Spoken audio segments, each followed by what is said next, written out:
World War II, a conflict that reshaped nations and left scars across the world.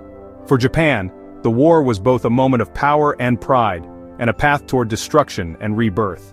In the 1930s, Japan expanded aggressively across Asia, seeking resources and dominance.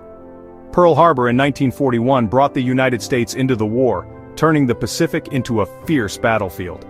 By 1944, Japan's power began to crumble under relentless Allied attacks. Cities burned, resources ran out, and hope faded. August 1945. Hiroshima and Nagasaki. Two atomic bombs unleashed unimaginable destruction. Hundreds of thousands perished, and Japan was forced to surrender. Defeat brought devastation, cities in ruins, industries destroyed, and people struggling to survive. Yet from the ashes, Japan began to rebuild.